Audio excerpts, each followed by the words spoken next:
Welcome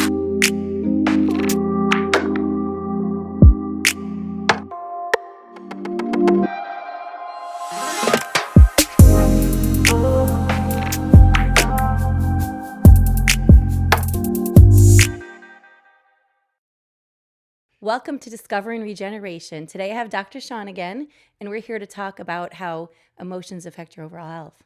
Yeah. So how have you been? Good. How have you been? I've been great. Excellent. So, yeah, I believe that every chronic illness has an emotional component. Let me say that again. Maybe every chronic Most? disease, most. Okay.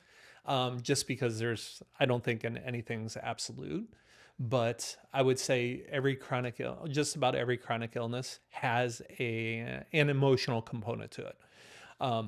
It's kind of like the fertile ground in which the seeds of your life are planted. And when it comes to disease processes, it's essentially the poor choices of your life were the seeds that planted the weeds of your life. And so there are different areas in the body where this can occur. So there's the subconscious. So if we have an emotional trauma sometime in our life, usually the time when most of them set in are between the ages of 8 and 13. Okay. Because that's when we start putting up these subconscious filters in our life. We start building filters. When we're a kid, when you're a kid, or you see your children, that kids just don't have any filters. They just speak it how it is. They Right. see life how it is, and that's just how things are. But then right around the age of 13, or 8, they start putting on the filters. And usually by the age 13, we have most of the filters up we're going to have for life. So it's stuff that's said during that time or things that we think happened to us during that time. That might have been the first trigger of this. And so we have this emotional experience. And in our subconscious mind, let me go back. Emotions don't really last more than 90 seconds. Wow. Okay. Everything after that is a replay. Okay. A loop that keeps on going, and it's going in the subconscious mind. And so when we think we're sad after an event happened, it's just that loop playing in the background. Okay. It's the record, and it keeps on skipping, right. essentially. And so that will show up later in life in other patterns. So say something happened to you during one time in your life, and it doesn't happen to happen, if I said that right, between the ages of 13. It can happen sometime later if it's strong enough emotional trauma or emotional event. But say you had your first crush, and then something happened, and then your heart got broken. Right. And then the next time you have a relationship, you might be attracting that same type of person. So people have repeating patterns. It might be in relationships. It could be with money. It could be with whatever. You'll see the same type of sadness or the same type of fear or the same type of anger repeat in different patterns of your life. I think these things are our body experienced them. We had like a neurotransmitter, so the hormones. We got addicted to that feeling because it was playing in that loop in our mind. And then when it went away, our body's like, hey, wait. I got used to feeling that way. So but your subconscious mind starts looking for other patterns to create that same experience because you got used to it. And it's still playing in that loop in your back of your mind. So when it comes to disease processes, like that might be the thing that triggers it, because in a certain part of your mind it's triggered. But when we develop as cells, when we're in the embryo, some of those cells go to the brain and some of them go to an organ or tissue. So that may be why certain things show up in certain areas. So there was a Dr. Hamer in Germany. Dr. Hamer came up with a form called German New Medicine. And he himself had lost a son that got shot. And he developed, 6 months later, he ended up developing testicular cancer. He ended up fixing himself with testicular cancer, but he always knew there was an emotional component Right. to it. Later, he became the head of the hospital, and he decided, I'm going to do research on everybody with testicular cancer. He found out they all lost a child. Wow. Because that's what I was going to ask you. If it's anger or certain emotions, do you see those linked to specific disease processes? Yeah, so he That's saw all lost a fascinating. child. And it also happens with women with breast cancer. It's usually a loss of a child. So it could be a loss of a child, a pet they treated like a child, Right. something else that they, like a job. So It was like loss. something, a loss of something that was like childlike to them. Could be a parent, because as a parent got older and they were taking care of the parent and then the parent died, could be that. So they had that link that was in there that was causing the issue. All testicular cancer, loss of a child. All breast cancer, loss of a child. Wow. Colon cancer could be not being able to let something go. That one makes, yeah, that makes a lot of You sense. know, stomach cancer, not being able to handle something. Like I would your like you to get a little like bit a because you gut, don't. like a gut punch. Something was Okay. like a gut punch to you. Wow. Like you just weren't able to digest it.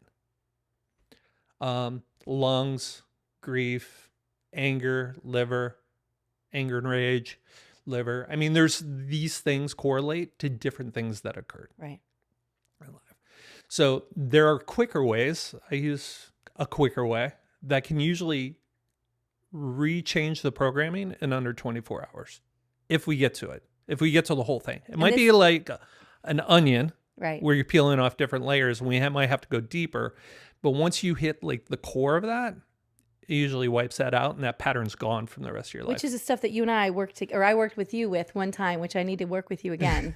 Yeah. So explain that, because to me that was, I would like you to explain the whole thing that we did, or what you call, I'm trying, I don't even remember the name of the technique, but it was brilliant as we're doing this whole thing. And afterwards, you know, you don't really, I'm not sure that I felt much different, but then things started to change, which I've discussed with you personally. Yeah.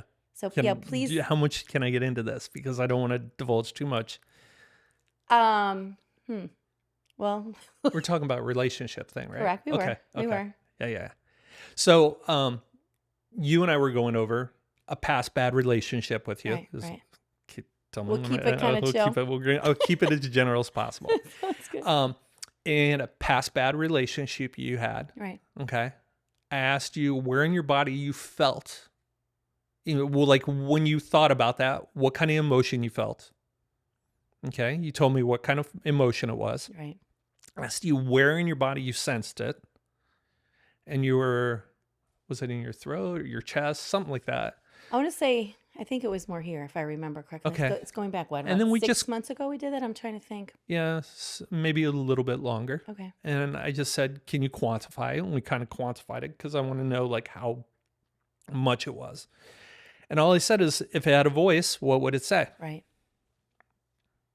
And we kept on going after that. And it was a very emotional day. It was an emotional day. Yeah, it was. And then every time you would say what it was, we negated that statement. Right. And then we wrote those down, or we actually recorded them. And then we came up with affirmations because the record was scratched. We scratched a little bit more. We made it so it can't be read anymore or heard anymore in the background. And then we put in new affirmations of things that you wanted to fill that spot. And then I had you play it before bed. So why did I have you play it before bed? 30 minutes to 60 minutes before bed, our subconscious filters come down. And we're in a more hypnotic type state where we can actually program the subconscious mind.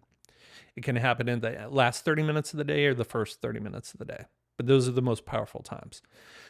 I like it at night, to do it at night, because your brain processes your day's worth of events and all the things, and starts filing stuff away. So if I'm going to run a new program, I'd rather run the new program at night, so it's running for 6, 7, 8 hours, 9 hours, however long you sleep. So it's locked in, and now we have a new program. So then I told you, how do you feel the next day? And you're like, I feel fine. When I think about it, I feel fine. Yeah, I'm less triggered. I mean, even now, months later, I don't have the same reaction. I mean, I feel like I still need a little bit more because I think it's multi-layered, but that was significant. And I think the other thing that blew my mind, and I'm open more to this stuff now where I am in my life versus maybe 20, 30 years ago, but how the stuff that we worked on directly already cascaded into the other people in my life. Yeah. That blew my mind. And within like that week, That was scary. you I mean, found somebody new. You said it was like your dream relationship, dream person. And it just did. We got rid of the trigger. yeah, We got rid of the thing, the dirty ground. We put in new soil, and now you ended up finding the person that you want to be with. correct.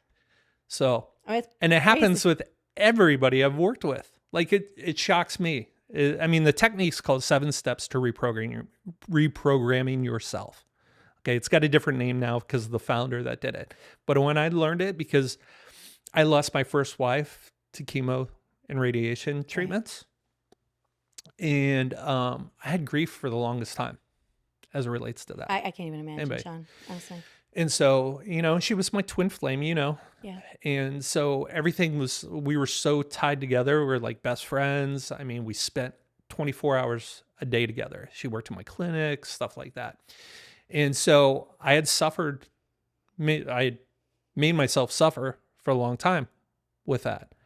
But I remember the first time I did it on myself, I was like, the next morning I was like, whoa, something's different. Like I feel lighter today. Now to go back, do it on yourself. Did you have somebody working with you or? No, I actually learned the technique So and I just did it on myself. And Wow. anybody can learn the technique. Right.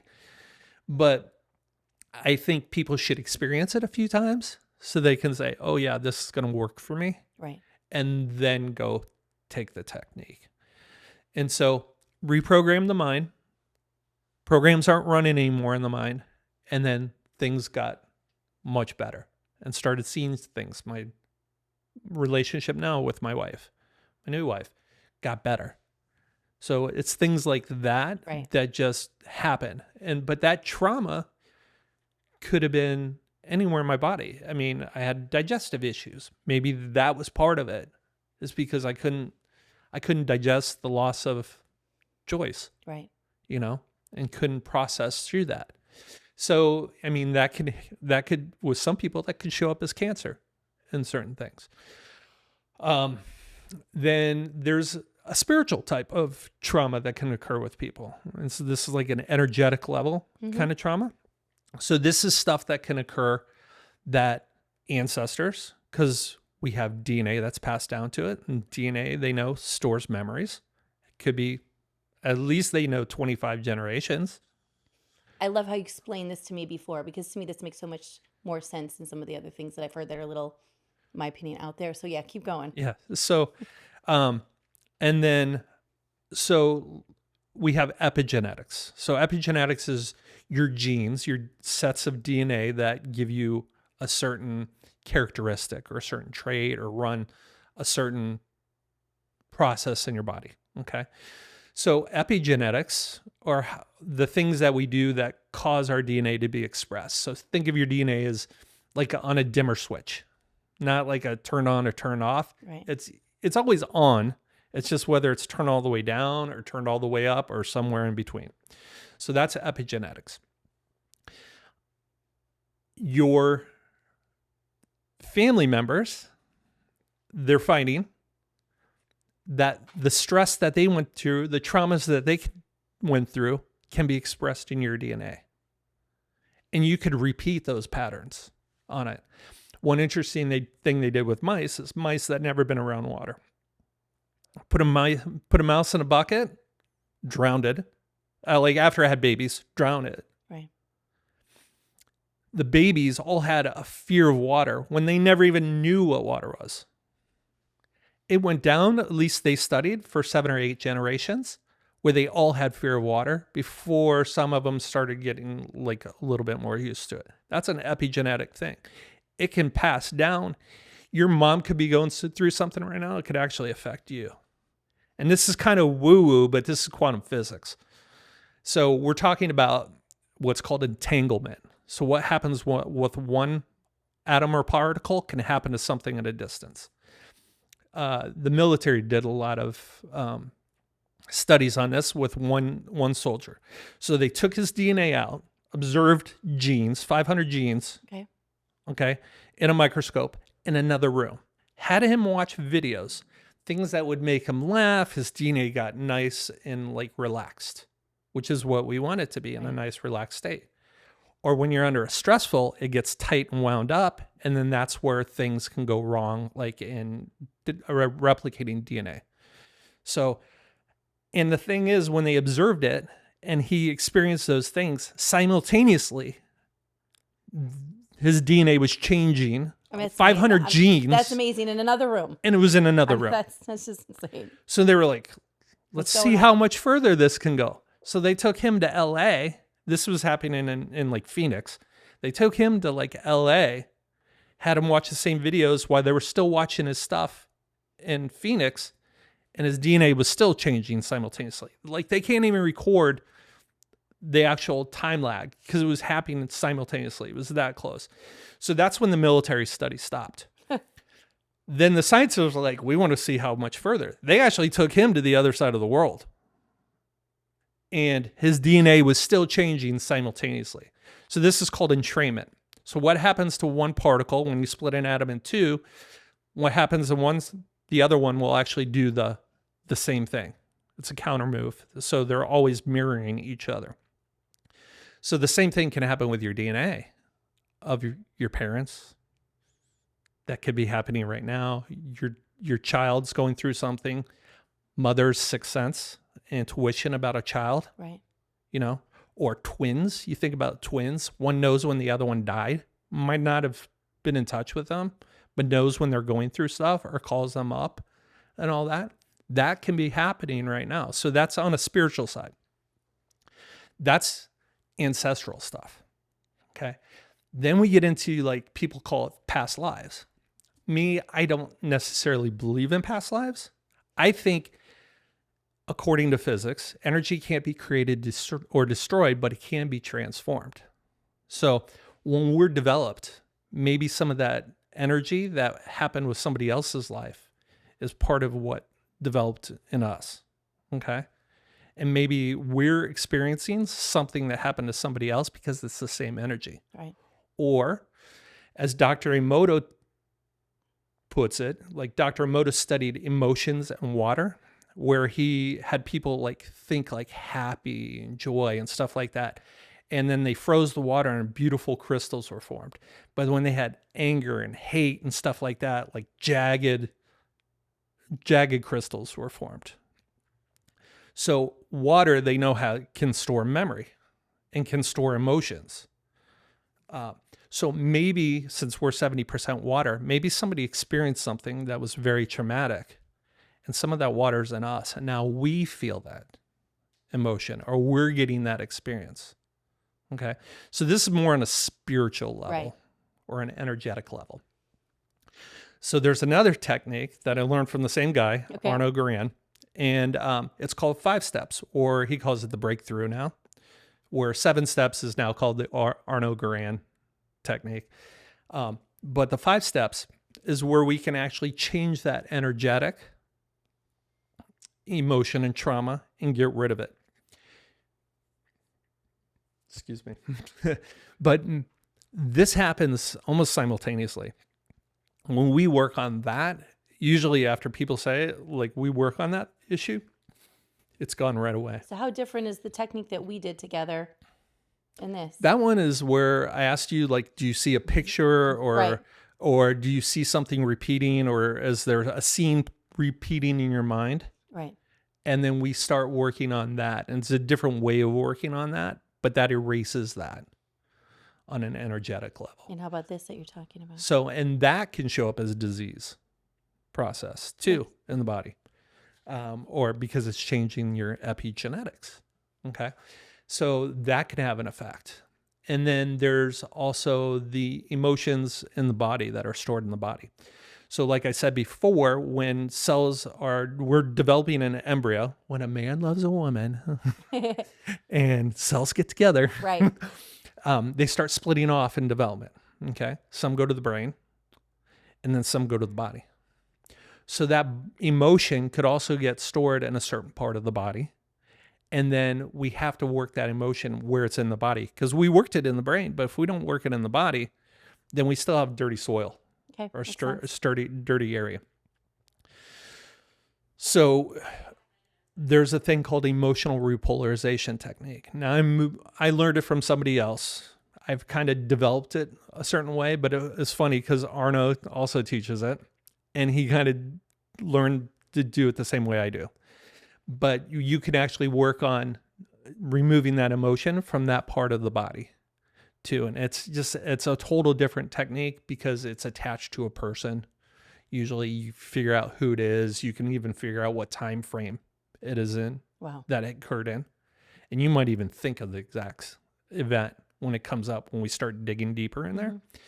And then we can work on removing that. Now that could happen suddenly, but that might also take a few sessions and repeat over time. So it's very interesting. That's the one I used before I learned these other ones that really helped people with cancer, the symptom of cancer, because I call it a symptom. I really think it's like a fever, a cough, and all that. It just means cancer is really just, things are really shitty in your body because you did some bad things over a long time that caused these weeds to just go out of control. Right. You didn't weed the garden bed. You just allowed the weeds to take over. And so essentially, this is the one technique that helped nearly about 100 people that were terminal that came to me, like help them like reverse or stop the cancer right in its track, because it released that so the body could start working and normalizing. And so some people, it walled it off. I had one lady, she was less than 3 months to live with liver cancer. Her body walled it off through like a calcium deposit in her liver right around it. And now that was about 2016. So 9 years later, she's thriving. Amazing. It's just, she's doing well and all that. And it was just who she was hanging out with. Because that's one thing. Besides getting rid of the toxins in your life, you got to get rid of the toxic people in your life. I mean, a lot of people don't think about that. I imagine that can be difficult because I'm just thinking of people I know in my life, or situations where you're living with a person, you're married. Yeah. A lot of times if you work on yourself, Right. that person will change. And you think like, True. What the heck? But it's just their responses to things that you're doing. Right. And it could be energetically, like you may not be saying stuff, even subconscious. I mean, even nonverbal. You might not be showing it, but subconsciously you're attracting something that's doing it. So using these different techniques actually helps clear that up. Well, too. I also think just how you react to things before, things that would trigger you are no longer triggering you. So your response back to that person is going to be different as well. So. Yeah. So a lot of people will say like my relationships really changed, or it's funny because right after they work, the person they hadn't talked to in years calls them up on the phone and says, "Hey, I've been thinking about you recently." And, and then all of a sudden the whole relationship, that being distant from each other and not communicating with one another, is like fixed and things start going back to normal. So those are just a few techniques and how emotions can affect the body.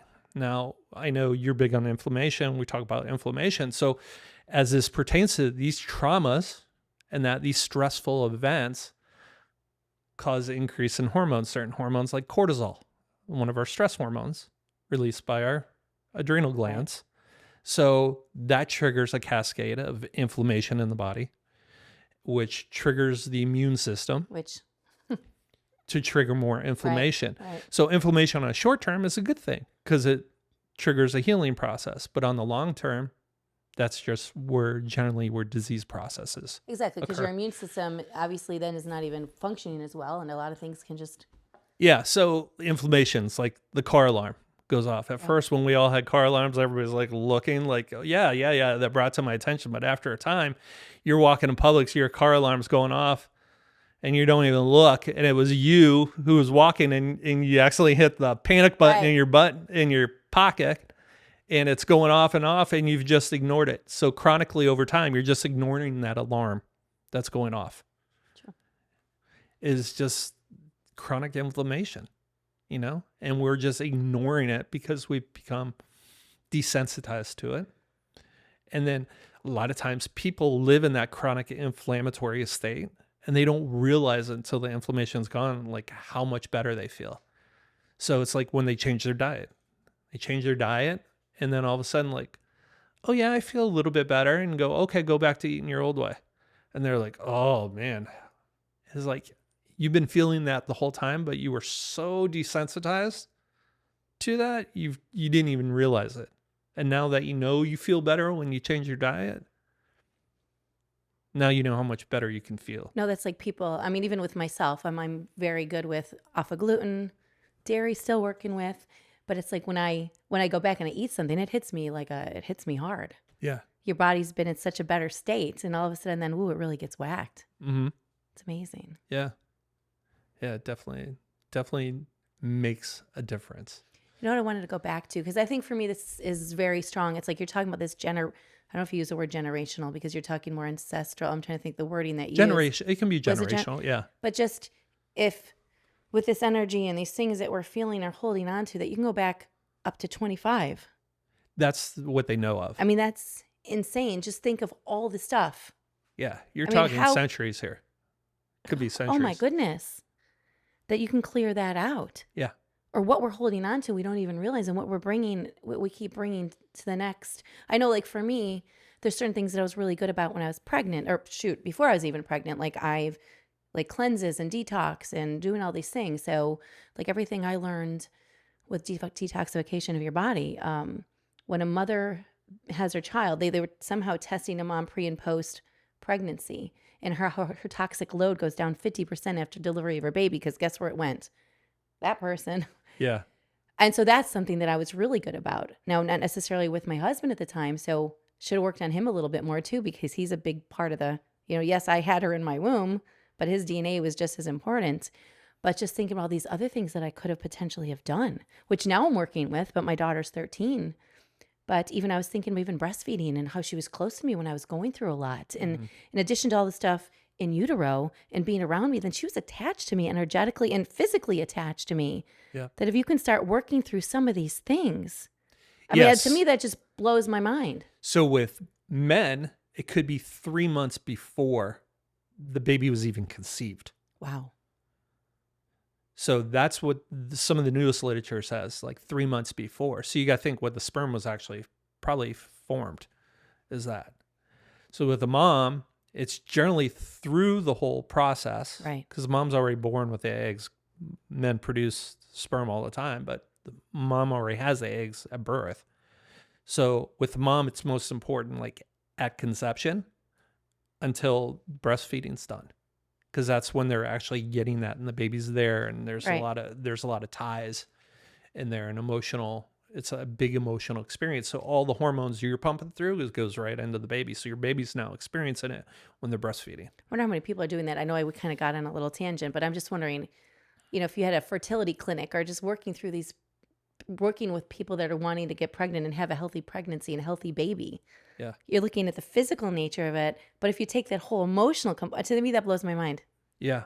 I wonder really how many. And what about the sperm donor? What are they going through 3 months before? You will not know. You won't know. I mean, one thing, if we're going on that little thing, that blew my mind. I had friends years ago that struggled getting pregnant and were looking into the sperm donor, and I couldn't believe the information that was known. More than often you know about your own husband with IQ and this and that.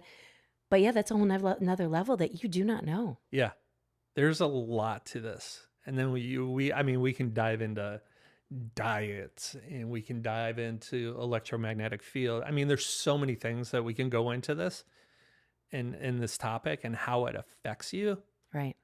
It's just mind blowing. Like I'm learning stuff all the time. I love learning. I know. I think I will always be learning something. I mean, for me, I have to keep my mind active. Mm-hmm. Actually, in a minute, I do want to talk about EMFs, because I figure that's another thing that I know you're well versed in, which is something I haven't really, even this house or things that I'm doing with my body, there's so much more I could be doing. Yeah. For sure.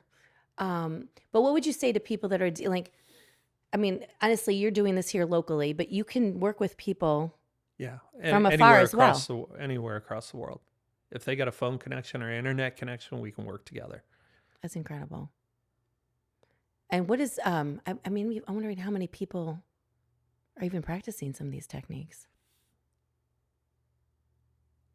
I know some people that do Right. things like me, Right. but it's like we all have different tools in our toolbox. True. Even as chiropractors, we had different tools in our toolbox and what we use and how we use it. So it's just a matter of like how you look at things. Right.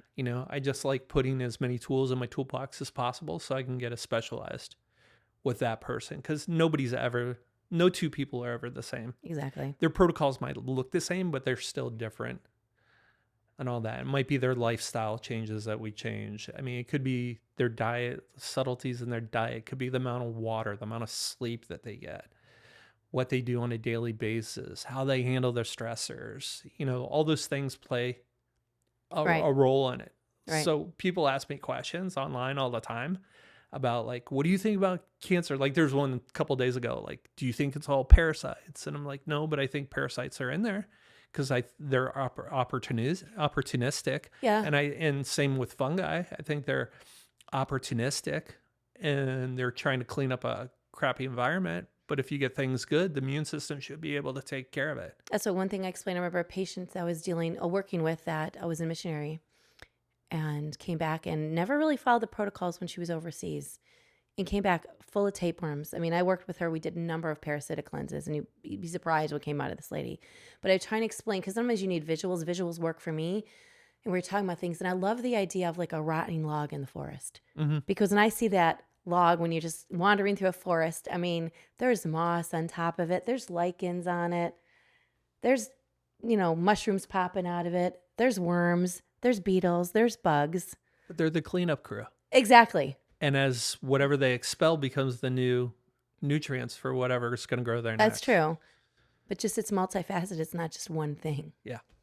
There's so many components to it. Right. And it's hard to look at it all. So you just there's different techniques I use to be able to identify like what needs to be treated now. Usually emotions, I work out with everybody in the emotional traumas first, because I know that's going to happen, and I'd rather get that out of the way and work on that and then start working on some of the physical stuff. So for you, when you're working with clients, is it always where you go first? Is it always emotions? Yeah.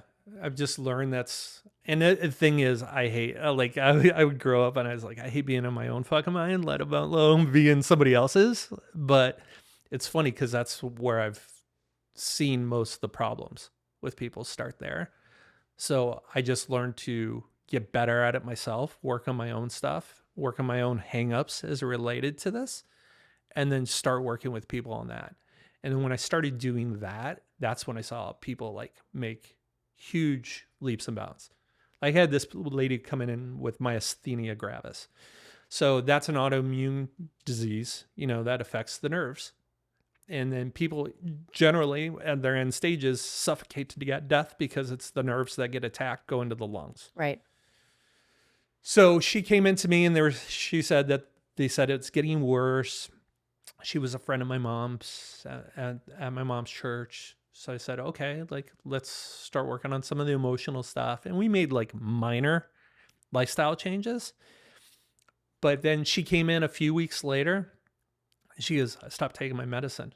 She goes, I'm feeling a lot better.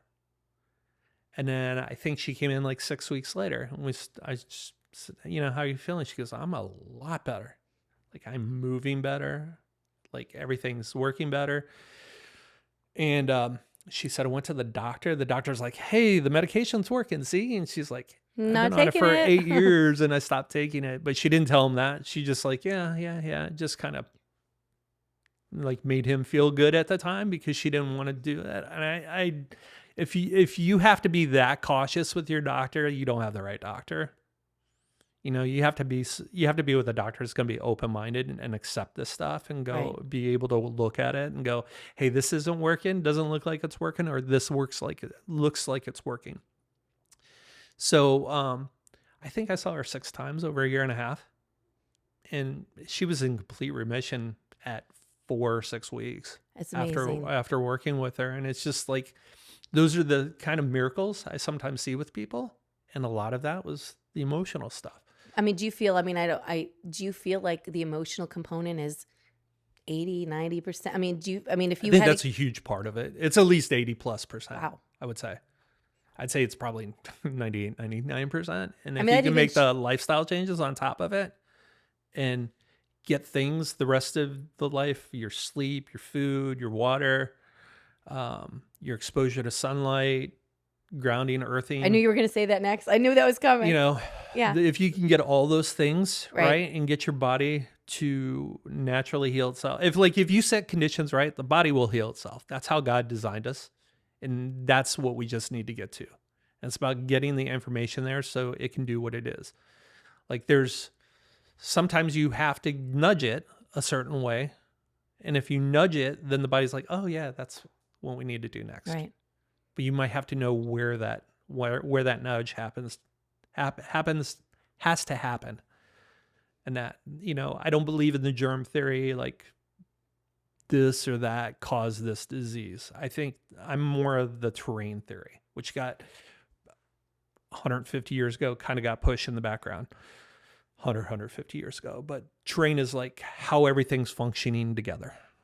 Right. Okay? And if you're having all these issues, it's going to, like you said, mess up your, It's a domino effect. One exactly. thing can throw something else Right, down the right. line, and that something else down the line is your symptom. And that's going to weaken your immune system and cause all these things. And Yeah. So if we can take care of the whole terrain and figure out what in the terrain needs to be fixed, then we can fix the overall. tell you what, John, I'm signing up for a couple more sessions with you because I'm thinking, I'm like, well, that first one made a big difference, but you know what? We're going to do more. Yeah. I mean, it's incredible. And even working with me, how that's going to affect other people that are important in my life and help them. I think you know where I'm going with that one. Yeah. And Yeah. there's, like in my own personal life, there's stuff that triggers me during the day and I'll make a note on it. And then right before I go to bed, when I'm in the shower or something, I start working on it myself. So then I can go lay down in bed and then it's all taken care of. So and it's quick. I work on it then at 30 minutes before bed rather than doing it during the day. But if I don't think I'm going to be able to do it, I'll record it right then. But there's also ways like you can handwrite it out, but it's got to be in cursive because everything's got to be connected together. You got to read it before bed. I just like recording because it's so much quicker. And there may be somebody that likes that version better, but for me, the listening, it works instead of writing this whole thing out. And I listen to it at like 4x on my phone. Like you don't have to listen to it at one time. It's just a matter of playing the program, and because your brain's going to be able to process it. Your brain can process things. And do you feel so like, much faster? I know when we did it, I remember doing it that night. Maybe I did it the next night, but do you feel like just a couple of times is all you really need to hear it? Usually once. Okay. Sometimes you might have to play it a second time. If it's still there, something's still there, then it might be something deeper. Okay. So then we have to get to the deeper things. Right. So a lot of times I'll ask, when was the first time you remember feeling this exact same way? And you'll go back in your memory banks. And then that's usually the first time. And if we can clear that, that's like the dam. That's like the log that, backed up the dam for the river. And I have a question too.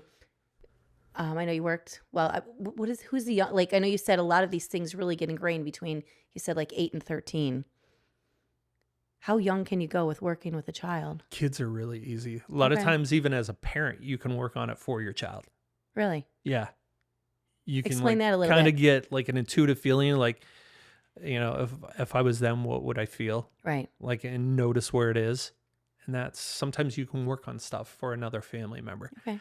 I know it seems woo-woo, but that's Well, when not we're getting necessarily into, because you're explaining how we're all connected. And like Yeah. what I was saying, like we work together and then I noticed things changing with other people in my life, people that weren't even around here. Yeah. So, I mean, to me, that makes complete sense. it's that entrainment Yeah. of the connectedness of those atoms, and that Right. we were like, if the Big Bang theory was true, everything was connected at one time, or God said, let there be light. So all the particles are really attached. We're all interconnected. Our energy's all interconnected.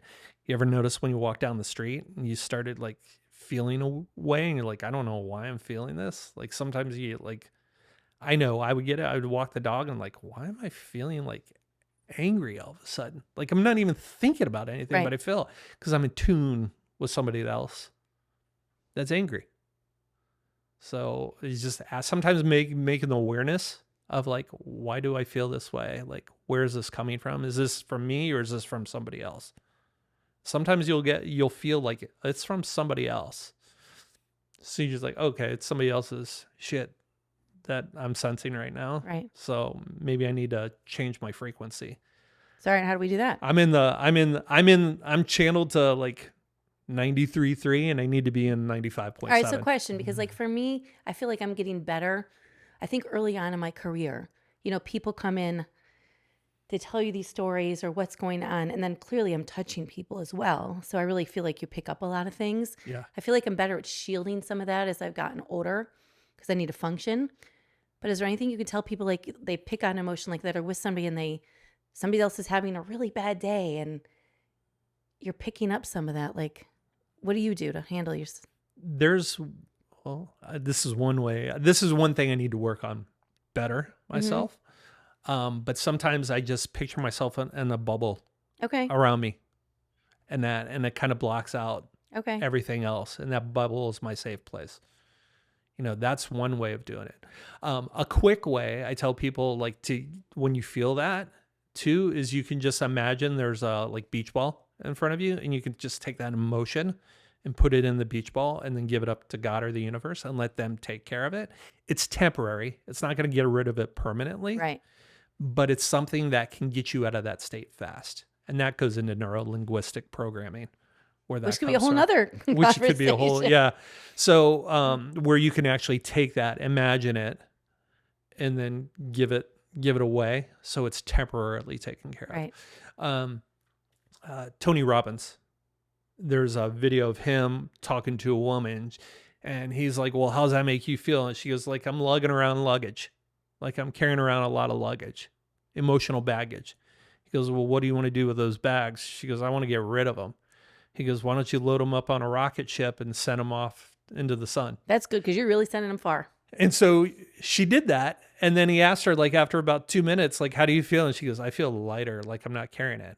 But that is a temporary technique. Right. I know later it probably came back to her, but that's something that she did right then that got her out of that state. Right. You can also change your physical state. So you can do some exercise or do something. So if you ever go to a Tony Robbins seminar, he's a perfect example of this. When he notices the crowd getting to a certain level, they'll blare some music. He triggers something. They'll start playing music. Everybody gets up and jumps around because they're changing their physical state in order to change their emotional state. And it's changing the words and the meaning you give behind your words too. Is like it's more becoming a victor rather than a victim. I like that. So you want to say stuff like, why am I experiencing this? Not like, who's doing this to me? Right. There's a change there. Or why is this happening to me? Or why am I experiencing this? One's the victim, one's the victor. So one's taking responsibility. Like, what did I do? But definitely like what you're thinking, but then what you're speaking to. Yeah. I've started changing. Like sometimes I'll say something, I'm like, nope, I don't like the way I said that. Let me say it like this. Yeah. So you got to change that thought process Right. because that comes out. Right. So if you can change this, eventually you'll change that. But sometimes you'll have to catch yourself like, oh, wait, I said that wrong. I meant to say this. And I do that around the house quite a bit with my family. Like, no, I said that wrong. I didn't mean to say it that way. Or I noticed my tone was wrong. It's like, no, I didn't mean that tone. Sorry. But it's wonderful because your girls are listening and they're learning. Yeah. Yeah. For sure. Those are my young ones. My 4 young ones. Definitely.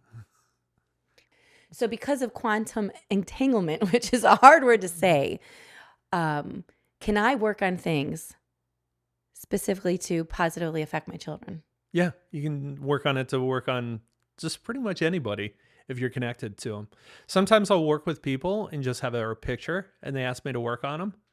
And so we'll work that way too. It's I know it freaked me out like about 13, 14 years ago when I started learning about this, because I'm like, that doesn't make sense. But as I started knowing quantum physics and learning more about quantum physics, that, yeah, you can actually work on somebody. Family members are going to be stronger because you have that closer tie, that Right. energetic tie to Right. them. But you can work for somebody on somebody else, a family member, a child, much more, even if they're at a distance. And do you feel, I guess I'm curious, like say if I was going to work on things with my mother, well, do you think that'll affect upline as much as it would directly with your children? Yeah, the river flows both ways Okay. when it comes to that. And what about relationships with significant others? Yeah, same thing. That's so powerful. I think years ago, maybe 20 plus years ago, I would have said, I don't know about this, but I mean, I've seen this directly happen with me. It's incredible. Yeah, I thought it was like I said, it was about 2012 when I first got introduced to this stuff. And I thought, oh man, this is freaky. I mean, I remember it was at the first seminar on it that I started learning about this stuff. I was like, man, if they ask me to drink the Kool-Aid, I'm out of here. Like kind of thing. Because I'm like, I'm not going to be part of a Jonestown here. But yeah, and then I started studying quantum physics. And I was like, oh, that's where this comes in. I get it. I kind of see where I understand it. And even though this stuff is ancient wisdom from thousands of years, like I get it. I understand now from a scientific method of what is happening. It's just me being able to explain the coin. You know, I have one side's heads, one side's tails, but it's still the same coin. You know, it's interesting to me. It's like, dealing with all kinds of people and working with all different types of people that come in and have very various opinions. Me as a Christian, like the whole past life thing does not resonate with me. Yeah. But I've had situations happen where really odd situations happen. So when you explain it on the level you explain it, it makes complete sense. Yeah, to me, it's just energy. I'm Exactly. the same way. I was born the same way. Maybe it does occur. I could be totally wrong. I don't know that for a fact. I just know how I was raised, what became part of my belief system, but I'm also open up to my belief system changing. And so the energy thing makes sense to me. Right. Water carrying information makes sense to me. Well, and then you're explaining this, the military experiment. I mean, that's just incredible. It blows my mind that they were even doing that, because that seems like a little far. Oh yeah, I mean, you got to look at the stuff they've done: telekinesis, I'm wondering what else they've done. Viewing, stuff like that. There are schools now that teach people to see with their mind with blindfolds on that are completely pitch black. There's kids that can read books. I mean, I just recently saw this last year, but they can read books with a blindfold that has zero light coming in. They've observed their eyes, but they can just turn their head like this and they're reading a book handed to them for the first time. Like, there's so much stuff I think we don't know. Correct. That we're capable of. You know, so many different other senses that we're not even aware of, that people consider it like woo stuff, but I think it's actually stuff that we've just lost over time. And I feel like even just me, it's like I feel like so much going on in my life that you have to work through all those things to have that to be still, to be able to do all those things. Yeah. But when we're crazy with family stuff and this thing, it blurs it. Yeah, there's a lot of garbage. And just thinking, like, I mean, like I said, we're going to do another talk about EMFs, but just all these extra things. First, when we were just living in nature. Mm-hmm. And there wasn't all this extra busyness and craziness, and family units were together and everybody worked together and everybody was eating clean off the land in front of their face. I mean, it's a different environment now. Yeah, totally different. And a lot of things we haven't adapted to yet. Because it's happened. Well, you think with technology now, how things have just exponentially just taken off. Oh, yeah. How do you catch up to that? I don't know if we ever will. I think we have to start looking back at our roots and start going back to our roots, using the other stuff to help us progress. Right. Too, but going back to some of our fundamental things that we have never, ever adapted to, like from the newer things, and go back to those roots and then go, oh yeah, that makes me feel much better. The more I've gotten in practice or more I've worked with people, the more I go towards the fundamentals and the least amount of things to give the biggest bang for the buck. Well, just think about even like grounding, getting out there, your feet are on the soil. People have done that for years. Yeah.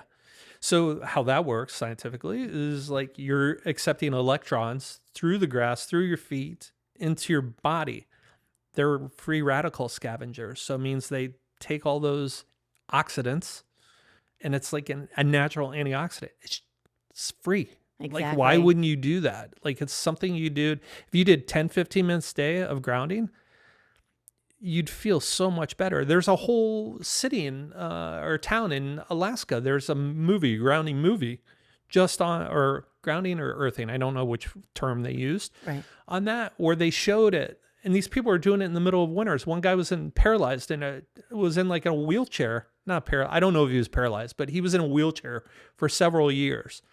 So what they did is they cleared the snow from underneath the house, put the ground. He'd be out there for 15 minutes a day. And then I think it was at the end of a month or something like that, he was standing and starting to walk.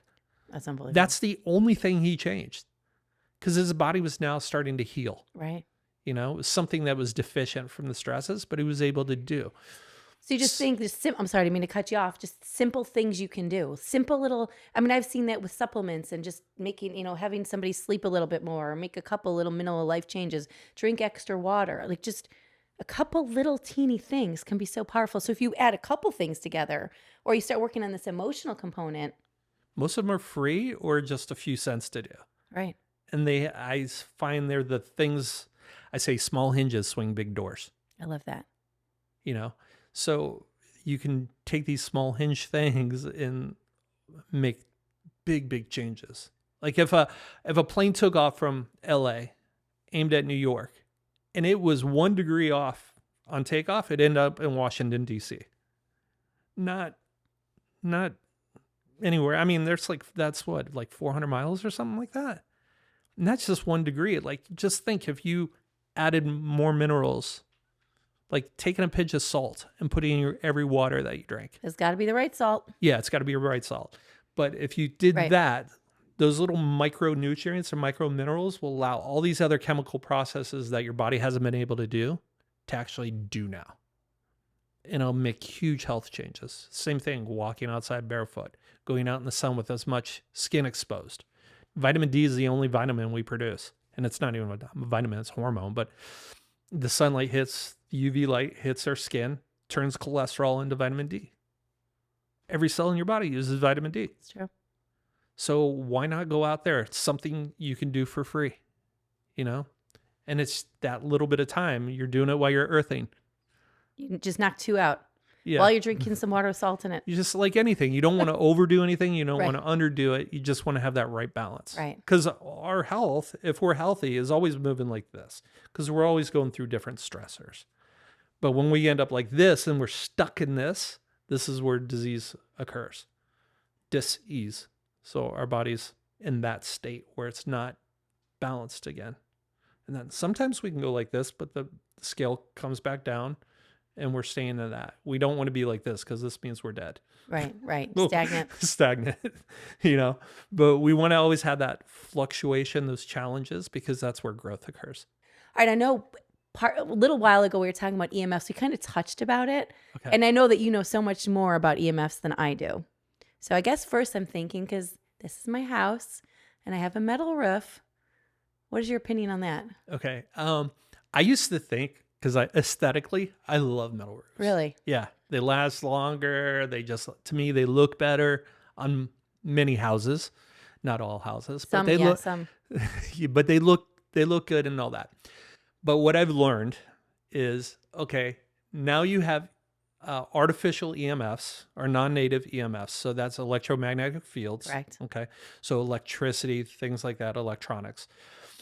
Let me go back a little bit. So you have artificial. So when man makes it, it's like a wave like this. But natural occurring actually have this spin component to it. And they spin both directions. Okay. So that's natural. And we get that natural information from the Earth's magnetic field and also from electrical field that comes from the universe itself, the galaxy, the universe. And so we use that information, and that information allows our body to know where we are in space at any given moment. Okay. If we don't know where we are, our body's not really going to know how to get there. It's like having a GPS when the location service is turned off. Okay. So you have to know where you're going you have to know where you are in order to know where you're going. So with artificial EMFs, they're traveling in more like this 2-dimensional wave. There's no spin to it. This is like a static on a radio. Okay, the station's off and it gets more staticky the more we add into it. So the higher the EMF range goes, so 2G, 2.4 to 5G to 6G, 10G, I think they can go up to 300G Oh right my now. gosh, I didn't even was even So aware of that. all that stuff is playing on our cells. Our cells used to vibrating somewhere in, I mean, it all varies what cell and tissue we're talking about, but in general, 2 to 4 hertz. Okay, 2 to 4 vibrations a second. And now we're talking billions of seconds. So we're at 2.4 billions of a second, 5 billionths vibrations a second. That causes chaos in our body, which can throw off our health. So let's throw on the roof now. Now you're bouncing these things inside. It's not allowing it to move anywhere. Right. So you're putting yourself almost like in a Faraday cage. You're keeping the electrical in a cage. You're keeping it out and you're blocking it from Right. going. And that's what I've heard. You block in from it coming in, but then you're stuck. So what do you do? So, well, I guess get into, because I'm just curious. I mean, I know friends that turn their Wi-Fi's off every night, which is probably something I should be doing. And I know there's things you can do in the house. So there's a lot of things. Every environment's totally different. I mean, we're looking there's geopathic stress. So that's stress from the earth that's going through, like natural flowing water underneath, like so streams and stuff like that can mess with it. There are the Earth's ley lines. Think of them as like the Earth's meridians system, you know? So all these things play into that, and you got to be able to know your house needs to know where you have to have, like, ground it and get it to a certain place where it should be. You can ground your house. The best way to ground your house is if you had a square house, would be all 4 corners, ground all 4 corners of the house. That would help with part of the house, because now you're at least picking up the earth side of things. Yep. You're still shielding it because of the aluminum roof. Right. As well. Then I only know of one company that makes devices that actually works on putting the spin back into things. And this is kind of a unique company. They're originally from France. There is they have a U.S. based operations that's kind of excelling, and that'll probably be their base operations soon. And these are people I learned from. How I learned this, the original founder that found this, he worked for the French Air Force, and he was hired in the 80s. Him and a team, because they were wondering why pilots were getting sick. It was all the EMFs in the cockpit. So then they had to come up with solutions in order to minimize that and restore natural energy to the pilots, so they knew what's going on. So there's things you can do. There's a pendant you can wear that kind of is almost like you turning on your locator system, all that. When we travel over 8 miles per hour, our body gets in disarray. It almost doesn't know where it is. It's like it's skipping satellites, and it doesn't kind of get that. So there's that. I would say wearing a pendant, so you have it on your body. I don't have mine on now. I was going to say, because I've gotten good. Right. Where when I know I'm under more stress, I'll put it on. But when my body knows where it is, and that I'll do it when I'm traveling. Definitely when I'm traveling. Like I went to Europe, and I definitely wore it on that because I'm thousands of miles away. My body needed to know where I was. Right. I had no jet lag. Incredible. They're coming back with just wearing the pendant. Now, do you have them for your children as well? One of my kids wears it. The other ones, because of their ages, I don't. Yeah. I would have them wear it if I knew they would be consistent with it. Right. But right now, they're not really consistent with it. So there's that. There's one that I think everybody should have on their cell phone. Because if this company doesn't try to block waves, I think blocking waves is bad, because if you truly are blocking waves, your phone wouldn't be able to function. True. So what they do is like putting natural frequencies and amplifying them so they ride the wave. And so you're intensifying it, and they like almost like expands on top of the wave. So you actually tuning in the station, even though it's on an artificial. So what are you exactly putting on your telephone? So it's a specific sticker, and the minerals in the sticker are oriented in a certain way. I mean, it takes these people like weeks to make these. They have to get the facility right, the energetics in the facility. The inks have to be, they call it indexed. So the inks have to be right. They have to know where they are before they can even print them. And they have to make thousands of them at a time, tens of thousands of them at a time. I will tell you this, there is a three-letter government agency that was looking on putting on all their government phones and that, because they saw the science behind it and they understood it and they were like, oh, we need to do this. So that's one thing. So I'd say your phone is probably the first thing, because most people carry a phone with them. Sure. And geez, these teenagers, the phone's near them every single minute of the day. A pendant. Correct. You know, especially if you're traveling, until you get good enough where you can actually go without it most of the time. And then there's water. They make these coasters and that, and you put your water on it and it actually helps restructure your water. There's a cheap way of doing it. You can set out your water the last hour at night in a glass jar and set it out there out in the yard or whatever, and then pick it up and do it that way. But this thing, you can carry it with you and you can put whatever you're drinking on there and it will restructure the water. So the water's now in the proper form. So they talk about restructuring water, the fourth phase of water, which is like a plasma state. Right.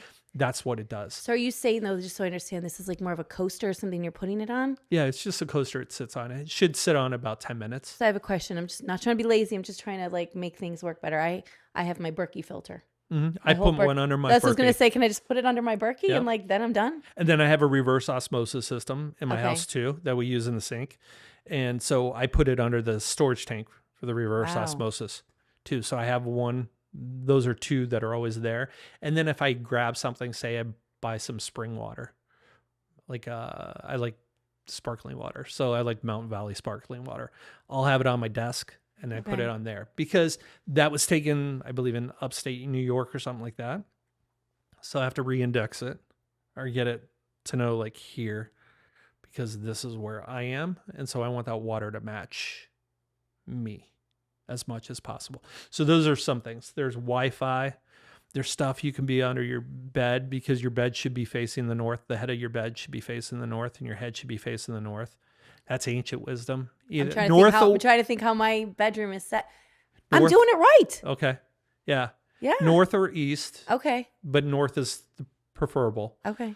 Your refrigerator, the compressors and refrigerators and freezers are actually altering the energetics of the gases on all that, because they're refrigerants. Most of them are nitrogen based. So there's stuff for that. You can do things for the house. Like there's one device I have in my house. I put it near the water, so all the water gets treated that's coming through the house. That same device works good, because solar panels are really bad for people too, because you're taking a DC current, which is a dirty signal, and turning into AC current. So you're almost double whammying yourself. Plus with solar panels, you can go out like 500, was it a quarter of a mile?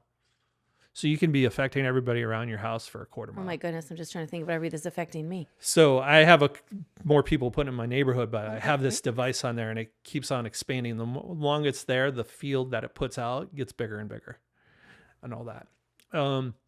Then there's one that cleans up that kind of reorganizes the electricity going in your house, because electricity is very dirty these days too. So there's devices like that. So it all depends. I tell people just start off small, do the pendant, the Right. You the said phone the phone first, number one, then the pendant. Then you would say the I what? would say phone, water, Phone, water, pendant. because we're 70% water. True. And then I would go pendant. Okay. Like if you're on a limited budget, the phone is probably like $75 somewhere in there. It might have gone up at the beginning of the year. I don't know the current price on them. And then the water, probably like $45-50 at tops. I think that's what it is. I don't even know the prices off the top of my head. I always have to ask for the newest price. And I have sheet. a question, because my house was built in the 1980s. Do I still have all the plugins for everything? Do you feel that if I could be hardwired, that would still be better than Wi-Fi bouncing around, or not necessarily? I thought it was true, and then they told me like it's your wires, your Ethernet cables that could be throwing off signals too, and because we bend them, and you could be crimping them, and the shielding that's around them could be broken. and all that. So that could be something as well. Because that's the thing, as I had ones that you could plug into even the electrical and run Ethernet through your electrical system in your house. And I was Right. doing that. And I was like, nah, they were like, you might be your cords. And I was like, oh yeah, all my cords were wrapped and they're all kind of bent and all that. And they're like, the shielding's probably off. If you held up a meter to it, EMF meter, it could be showing higher signals where the breaks are in the cable. So, they said you're probably better off using the Wi-Fi device because it'll just strengthen the natural signals on the Wi-Fi. You turn your Wi-Fi off at night? No, not anymore. Not since I have that on there all the time. Okay. I just keep it on. So I figured if anything, we're getting healing signals while we're sleeping. Now, when I first moved in this house, I shut off the repeaters in the house. So we have one signal coming on. I could be turning back on and put these things on every repeater, but I would rather us keep the signals out of the bedrooms. Our bedrooms are upstairs. Right. And then everything's downstairs. So I'd rather have that. I shut off my cell phone at night because I don't want that thing pinging me Right. several times a second, Right. during the night. But And those are some things to do. And I don't keep it anywhere near, and I try not to charge the phone there. I'll charge it downstairs while I'm sleeping. you think about how many people have their phone like literally right next to them. I know my wife like sits there and that's how she falls asleep. Oof. And I take the phone and I throw it. I'm sure she loves you for that one. She doesn't like it, but I throw it in. You're like, wait, I fixed it on onto my end. What are something, you doing? Yeah. But I'm just thinking about too these children nowadays. Like they're addicted to their phones, and their phones are with them every minute. Then they're in these schools. Like a lot really needs to be done because we're gonna have a whole generation of. I mean, that could be a whole nother conversation too. Yeah, maybe Just the that's part of inundation. ADD and ADHD Could be. and other things. I think that's a component of it, that vaccinations, the stuff in vaccination. That could be another conversation as well. Yeah, this could snowball. yeah, very much so. But there's so many different things in there that could be causing it. But I think that's one thing that feeds it all the time. Right. It could be why you're having brain fog, like people have brain fog and that. Do you remember when like cordless phones first came out? I do. Did you ever have you felt weird when you had it? That goes back so long that I don't even remember. I probably did. I remember I felt like bad after having it on and I always stuck it on the base station. But those base stations are really like a little mini cell phone tower When you in think your house. and you think about like our generation, we didn't have those, and then we had them. Like we've seen all of this kind of progress. Yeah. And look how much diseases have really Exactly. progressed in the last 40 to 50 years. All kinds of diseases, I autoimmune, won't this, say that. how old we are, but We're young. but in the last 50 years, how much stuff has progressed since the 70s? Like Not that we were born in the really 70s. from the 80s on, Right. the last 40 years, I would say is like things have really gone exponentially bad in the way of health. And think about our generation and our friends and what was going on. And like you're saying, touching on the ADHD and ADD and all these other things or autoimmune. You didn't hear about this stuff back when we were kids. No, I knew nobody who had an autoimmune disease. Now it's rampant. I knew nobody who had ADD, ADHD, anything like that. Trying to think, cancer. Hardly knew anybody with cancer. I don't think I knew anybody who even died. Like really, for like 20 or 30 years, other than like maybe a suicide. Hearing some people got really depressed and suicide, but I never heard of people dying of diseases as much as I do today. Exactly. So it's gotten really bad.